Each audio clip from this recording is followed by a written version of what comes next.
दोस्तों, यह अक्सर कहा जाता है कि समझदार व्यक्ति वही है जो सुनने में अधिक विश्वास रखता है बजाय बोलने के। मौन एक कला है और जितनी सरल यह सुनने और पढ़ने में लगती है, उतनी ही कठिन यह वास्तविकता में है। हर कोई इसे नहीं साध पाता। चुप रहने के कई नुकसान होते हैं, परंतु कुछ ऐसे फायदे भी होते हैं जिन्हें जानना बेहद जरूरी है, खासकर उन लोगों के लिए जो हर जगह बोलने या जवाब देने की आदत रखते हैं। आचार्य चाणक्य की नीति में जीवन को सफल और सुखी बनाने के कई उपाय बताए गए हैं। आचार्य चाणक्य ने ऐसे 10 स्थानों के बारे में बताया है जहां हमें हमेशा चुप रहना चाहिए। उनका कहना है कि इन जगहों पर मौन रहने वाला व्यक्ति जीवन भर सुखी रहता है, और यदि इन स्थानों पर व्यक्ति गलती से भी बोल दे तो वह बड़ी मुसीबत में फंस सकता है। तो आइए जानते हैं वे 10 स्थान कौन से हैं जहां हमें हमेशा चुप रहना चाहिए। पहला, जहां झगड़ा चल रहा हो। चाणक्य नीति के अनुसार जहां झगड़ा हो रहा हो वहां व्यक्ति को हमेशा खामोश रहना चाहिए। अगर आपका झगड़े से कोई संबंध नहीं है तो आपको बीच में नहीं बोलना चाहिए। अगर आप गलती से भी उन लोगों के बीच बोलते हैं तो आप बड़ी मुसीबत में पड़ सकते हैं। इसलिए झगड़े वाले स्थान पर मौन रहना ही अच्छा है। दूसरा, जहां लोग खुद की तारीफ कर रहे हों। चाणक्य के अनुसार जहां लोग अपनी प्रशंसा कर रहे हैं वहां चुप रहना चाहिए। यदि लोग अपने अहंकार का प्रदर्शन कर रहे हैं तो वहां बोलने से आपका अपमान हो सकता है और वे लोग आपको नीचा दिखाने की कोशिश करेंगे। इसलिए ऐसे स्थान पर एक बुद्धिमान व्यक्ति को हमेशा चुप रहना चाहिए। तीसरा, जब कोई किसी और की बुराई कर रहा हो। जब कोई व्यक्ति आपके सामने किसी अन्य की बुराई कर रहा हो तो उस समय आपको चुप रहकर सुनना चाहिए और अपनी राय नहीं देनी चाहिए, क्योंकि जो आज किसी और की बुराई कर रहा है वह कल आपकी भी कर सकता है। इसीलिए बेहतर होगा कि आप ऐसे स्थान पर चुप ही रहें जहां किसी की बुराई की जा रही हो। चौथा, जब आपके पास अधूरी जानकारी हो। अधूरी जानकारी बहुत खतरनाक होती है। यदि आपको किसी घटना या विषय पर अधूरी जानकारी है तो उस समय चुप रहना ही उत्तम है, क्योंकि अधूरा ज्ञान घातक होता है। यह आपको हंसी का पात्र बना सकता है या किसी मुसीबत में डाल सकता है। आपके अधूरे ज्ञान से दूसरों को भी हानि हो सकती है।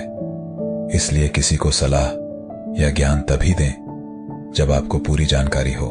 पांचवा, जब सामने वाला व्यक्ति आपकी भावना न समझ रहा हो। जब आपको यह एहसास हो जाए कि सामने वाला व्यक्ति न तो आपकी भावना का सम्मान कर रहा है और न ही आपकी बात को समझ पा रहा है तो आपको चुप रहना चाहिए।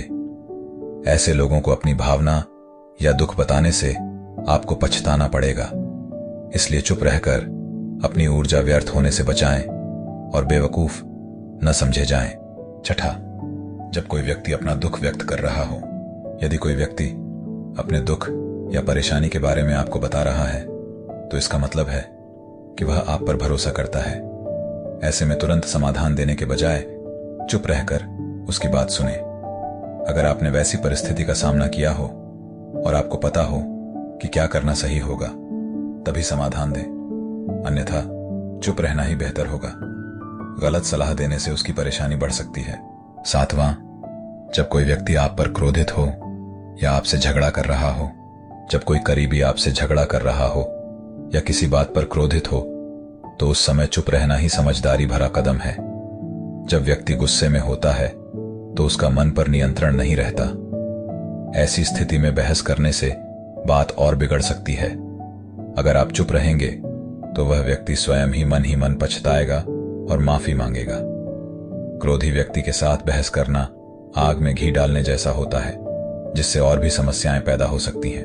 आठवां, जब किसी मुद्दे से आपका कोई संबंध न हो। यदि आपका किसी मुद्दे से कोई संबंध नहीं है तो वहां चुप रहना ही उचित है।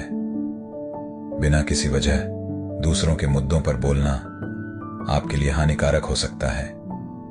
चुप रहना ही आपके लिए सही होगा जब तक आपको उस मुद्दे के बारे में कुछ पूछा न जाए, अन्यथा आपकी बेइज्जती हो सकती है। नौवां, जब आप बिना चिल्लाए बात नहीं कर पाते हो। अगर हम बिना शोर शराबे के अपनी बात रखते हैं तो सामने वाला हमारी बात समझता है, लेकिन ऊंची आवाज में बोलने से सामने वाले को गलत असर पड़ता है और उसे लगता है कि हम अपनी बात जबरदस्ती मनवाना चाहते हैं, इसलिए बिना चिल्लाए बात नहीं कर सकते, तो चुप रहना ही बेहतर है। चिल्लाकर बोलने से लोग आपसे दूर भाग सकते हैं। 10वां, बिना जरूरत के किसी के बारे में न बोलें। नीति शास्त्र के अनुसार जो अपने मुंह को बंद रखता है और बुद्धि से काम करता है वही समझदार होता है। बिना वजह बोलना या किसी के बीच में बोलना गलत है, इसलिए हमें अपना मुंह सही जगह और सही अवसर पर ही खोलना चाहिए। दोस्तों, किसी के बोलने का तरीका उसके व्यक्तित्व के बारे में बहुत कुछ बताता है। हम कैसे बोलते हैं, क्या बोलते हैं और कहां बोलते हैं, यह सब हमारे करियर और जीवन के लिए महत्वपूर्ण है। यह भी सच है कि हमें अपनी बात सही तरीके से रखना आना चाहिए, लेकिन इन 10 हालातों में चुप रहने में ही भलाई है। तो दोस्तों, ये थे वे 10 जगह जहां आचार्य चाणक्य ने हमेशा चुप रहने की सलाह दी है। अगर आप अपनी भलाई चाहते हैं तो ऐसे जगहों पर सावधान रहें। उम्मीद है आपको हमारी वीडियो पसंद आई होगी।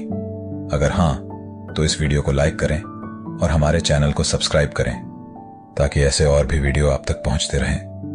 अगली बार फिर मिलेंगे एक नई वीडियो के साथ। धन्यवाद।